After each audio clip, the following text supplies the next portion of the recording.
Olá, sejam muito bem-vindos.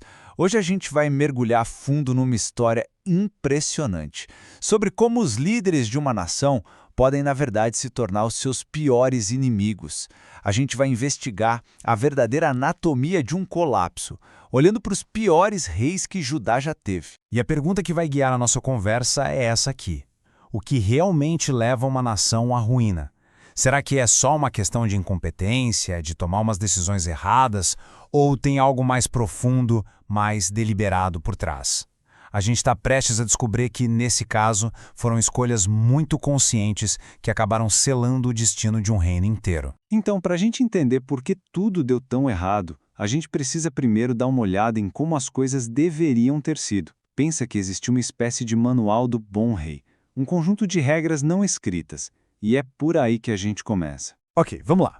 Basicamente, eram 4 regras de ouro. Pensa nisso como a constituição do reino. Regra número 1, ser fiel à aliança com Deus. Traduzindo, nada de idolatria. Simples. 2, praticar a justiça, o que significava proteger os mais fracos, os inocentes. 3, dar ouvidos aos profetas, que eram vistos como os mensageiros de Deus. E a 4ª regra, que era crucial, na hora do aperto, confiar em Deus e não em alianças políticas com os grandes impérios vizinhos. Parece um bom plano, né?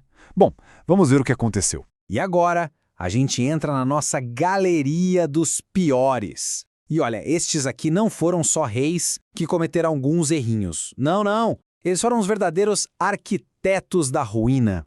Foram caras que, de forma sistemática, quebraram cada uma daquelas regras de ouro que a gente acabou de ver. E no topo dessa lista, o campeão de todos é ele, Manassés.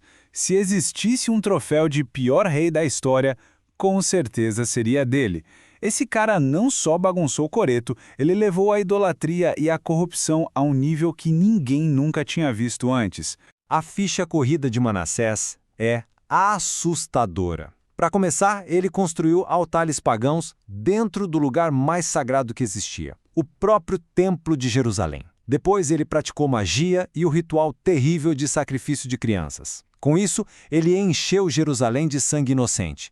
E para fechar com chave de ouro, ele basicamente adotou a religião dos seus chefes, o Império Assírio, provando que a confiança dele estava no poder humano e não em Deus.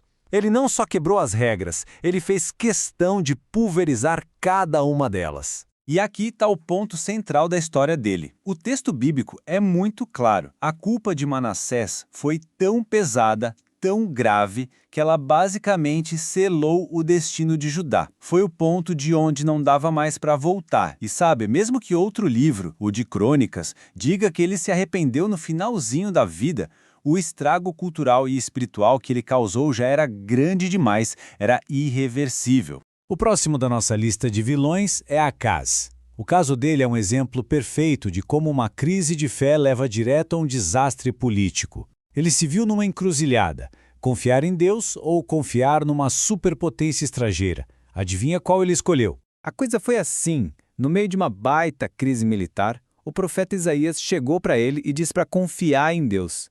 Mas Acaz ignorou completamente. Em vez disso, ele foi correndo pedir ajuda para o Império Assírio, basicamente vendendo a independência de Judá em troca de proteção.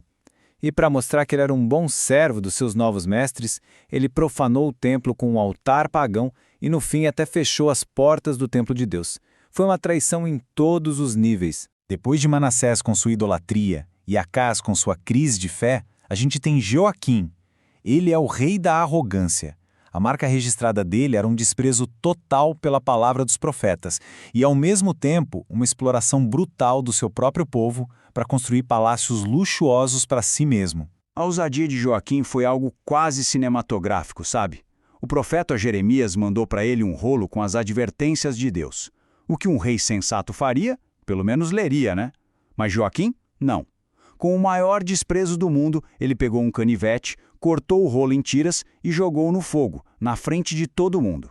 Ele literalmente queimou a palavra de Deus. Foi o ato máximo de desafio que você pode imaginar. Então vamos juntar as peças. A idolatria de um rei, a falta de fé de outro, a arrogância de um terceiro, o efeito disso tudo, somado ao longo dos anos, especialmente por causa de Manassés, causou um dano tão profundo, mas tão profundo na sociedade, que a nação simplesmente cruzou um ponto sem retorno. O julgamento se tornou inevitável. Mas aí você pode pensar, mas não teve nenhum rei bom nesse período? Sim, teve. Reis como Ezequias e principalmente Josias. Eles fizeram grandes reformas, limparam o templo, tentaram trazer o povo de volta para o caminho certo. Só que aí está o problema. O estrago cultural deixado por caras como Manassés já estava tão enraizado na sociedade que nem mesmo as melhores reformas conseguiram mudar o destino da nação. A corrupção já fazia parte do sistema. E com isso, a gente chega ao último ato dessa tragédia. O palco agora é de Zedequias, o último rei de Judá. Para ser justo, ele não foi o pior de todos, mas ele foi o líder fraco, indeciso, que estava no comando quando o castelo de cartas finalmente desabou. A história de Zedequias é a seguinte. Ele foi colocado no trono pelo rei da Babilônia, Nabucodonosor, e fez um juramento de lealdade a ele. Mas ele ficou em cima do muro, sabe? Começou a flertar com uma aliança com o Egito. O profeta Jeremias avisou a ele várias e várias vezes. Fica quieto, cumpre sua palavra com a Babilônia, é a única chance de vocês sobreviverem. Mas Zedequias não ouviu. Ele quebrou o juramento e, com isso, selou o destino final de Jerusalém. E a partir daí, meu amigo, o colapso é uma queda livre. Em pouco mais de 20 anos, tudo vem abaixo. Judá se torna um estado vassalo da Babilônia em 609. Depois de uma rebelião, vem a primeira deportação em 597. Aí Zedequias se rebela de novo em 588 e o cerco final a Jerusalém começa. Apenas 2 anos depois, em 586 a.C., é o fim da linha. Jerusalém e o seu magnífico templo são completamente destruídos. Certo, que história, hein? Mas o que a gente tira disso tudo?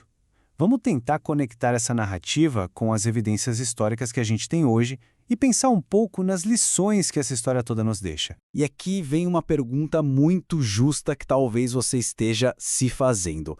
Tá, mas isso é só uma história com uma moral no final? Ou a gente tem provas de que esses eventos realmente aconteceram? Bom, a resposta talvez se surpreenda. A arqueologia nos dá umas respostas bem fascinantes. Por exemplo, encontraram tabetes de argila na Babilônia com listas de rações de comida. E adivinha quem está lá?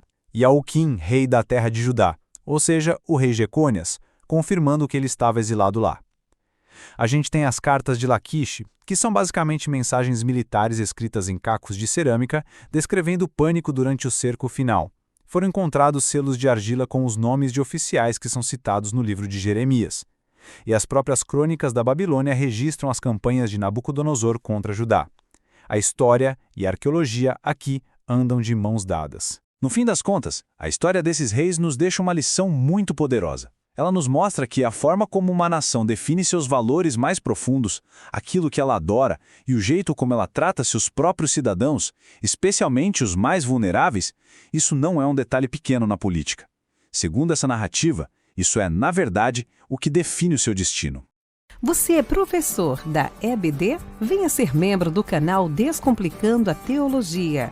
Toda semana os membros recebem subsídios teológicos, slides, explicação por escrito, dinâmica digitada, plano de aula, videochamada, leitura diária, atividade online e em PDF, mapa mental, grupo VIP, ideias para o encerramento do trimestre e apresentações, simulados, certificados, WhatsApp 73 98141 8544. Pastor Giovanni Santos.